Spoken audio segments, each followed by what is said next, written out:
Good morning to all students. आज की class में हम लोग ऊष्मागतिकी के प्रथम नियम के बारे में बात करेंगे। कल की क्लास में हमने ऊष्मागति से रिलेटेड कुछ बेसिक कॉन्सेप्ट को क्लियर किया था। आज हम लोग बात करेंगे प्रथम नियम की। ऊष्मागतिकी के प्रथम नियम को हम ऊर्जा संरक्षण का नियम भी कहते हैं। और ऊर्जा संरक्षण का नियम क्या कहता है कि ऊर्जा को ना तो उत्पन्न किया जा सकता है और ना ही उसे नष्ट किया जा सकता है। पहली बात तो ये कि इसे क्या कहते हैं हम लोग, ऊर्जा संरक्षण का नियम।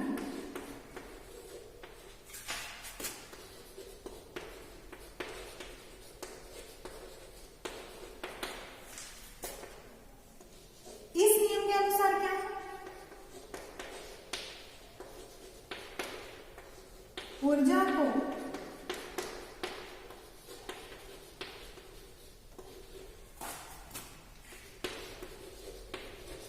ना तो उत्पन्न किया जा सकता है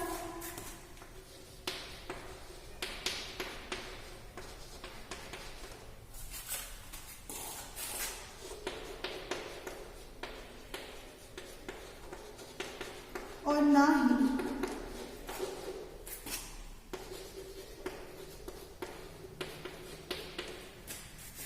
नष्ट किया जा सकता है। परंतु हम इसका रूप परिवर्तित कर सकते हैं। परंतु इसका रूप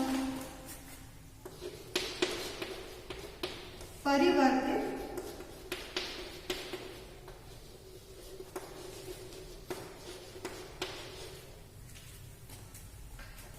किया जा सकता है।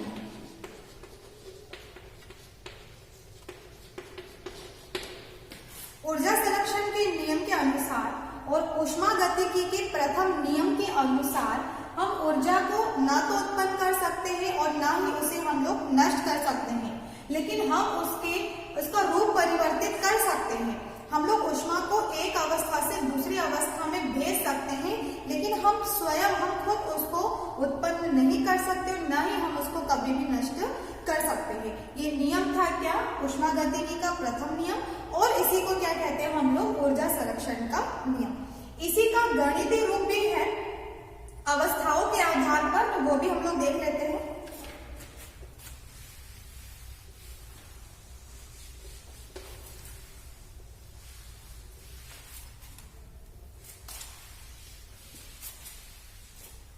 तो ऊष्मागतिकी के नियम का गणितीय रूप, इसमें आपको दो अवस्था देखने को मिलेगी, अवस्था ए और अवस्था बी। अवस्था ए में उत्पन्न होने वाली आंतरिक ऊर्जा और अवस्था बी में उत्पन्न होने वाली आंतरिक ऊर्जा।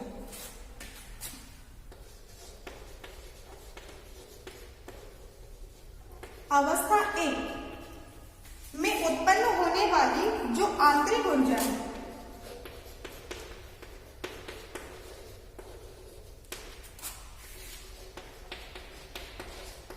मान लेते हैं वो है यू ए।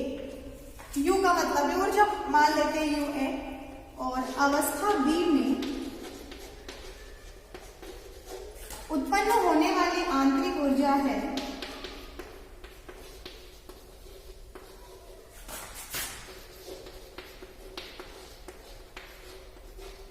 You B. यहां पे दो ऊर्जा है, अवस्था ए में उत्पन्न होने वाली आंतरिक ऊर्जा, और ये अवस्था किसमें चल रही है, किसी गैसीय तंत्र में। ये अवस्था है और ये आंतरिक ऊर्जा किसमें चल रही है, किसी गैसीय तंत्र में। तो अगर हम इसको परिभाषित रूप से देखना चाहें तो किसी भी गैसीय तंत्र में, किसी भी गैसीय तंत्र की अवस्था ए में उत्पन्न होने वाली आंतरिक ऊर्जा यू ए तथा अवस्था बी में उत्पन्न होने वाली आंतरिक ऊर्जा जो है वो यू बी मानी जाती है। अतः तंत्र की आंतरिक ऊर्जा में वृद्धि, अतः तंत्र के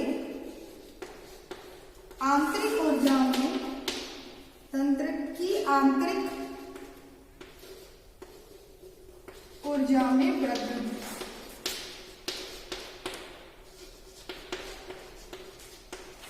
तंत्र की आंतरिक ऊर्जा में वृद्धि क्या हो सकती है, डेल्टा यू बराबर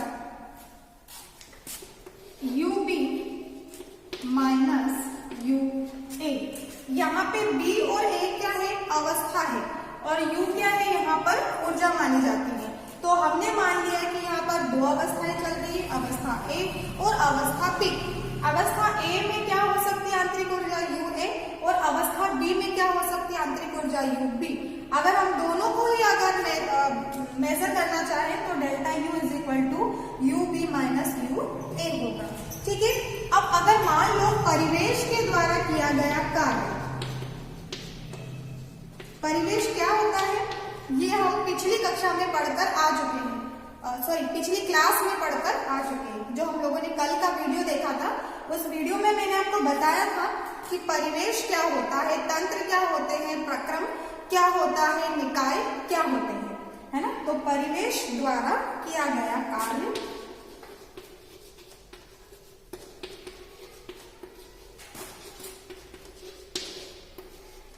अगर W हो तो, परिवेश द्वारा किया गया कार्य अगर W हो तो delta U is equal to Q, ये ऊष्मा प्लस W। ठीक है। अगर परिवेश द्वारा किया गया कार्य क्या है, delta U is equal to Q plus W हो तो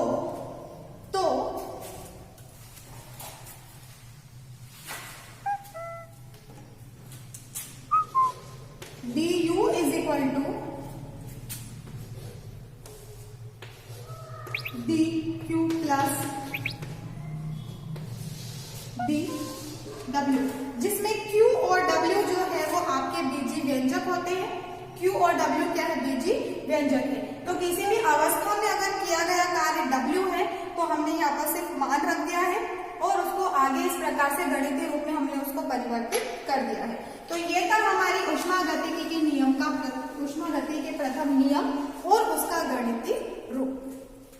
इसके आगे देखें हम लोग ऊष्माधारिता।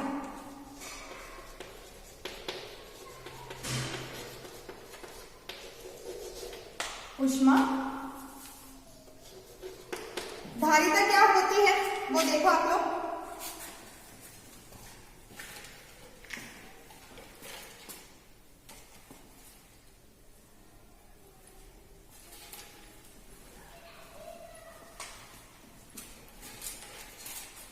ऊष्माधारिता किसी भी तंत्र या पदार्थ, किसी भी तंत्र या पदार्थ के ताप को 1 केल्विन तक बढ़ाने के लिए जितनी ऊष्मा की आवश्यकता होती है वो उसकी ऊष्माधारिता कहलाती है।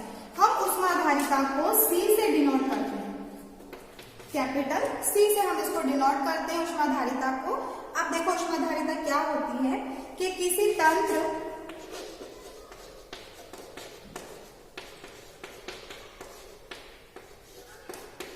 या पदार्थ,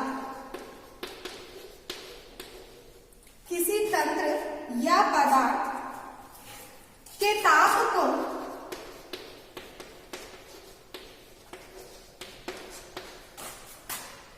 1 केल्विन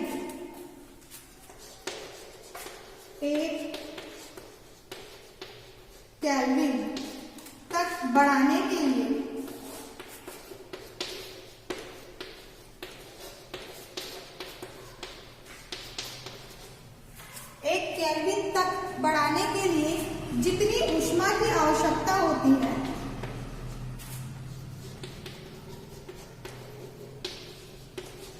जितनी ऊष्मा की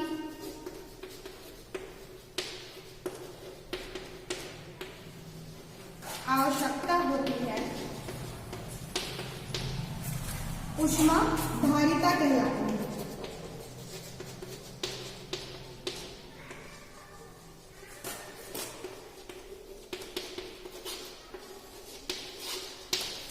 धारिता कहलाती है। ऊष्माधारिता किसे कहते हैं कि किसी भी गैसीय तंत्र पदार्थ के ताप को 1 केल्विन बढ़ाने के लिए हमें जितनी ऊष्मा की आवश्यकता होती है वो ऊष्मा क्या कहलाती है, उसकी ऊष्माधारिता कहलाती है।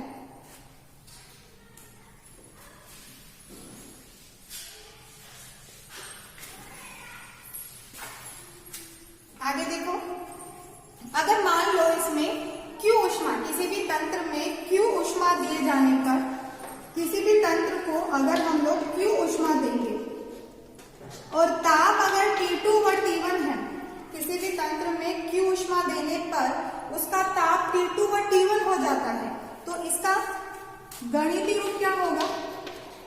तो ऊष्माधारिता क्या होगी? तो ऊष्माधारिता होगी आपकी C इज इक्वल टू, ये Q का मतलब होता है ऊष्मा, T2 minus T1 is equal to ऊष्मा अपॉन डेल्टा T।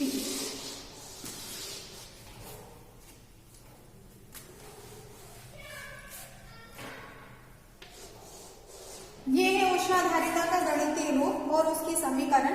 कल की क्लास में हम लोग एंट्रोपी और एंथैल्पी के बारे में भी पढ़ेंगे। यहाँ तक खत्म हो जाता है हमारा ऊष्मागति का प्रथम नियम और ऊष्माधारिता।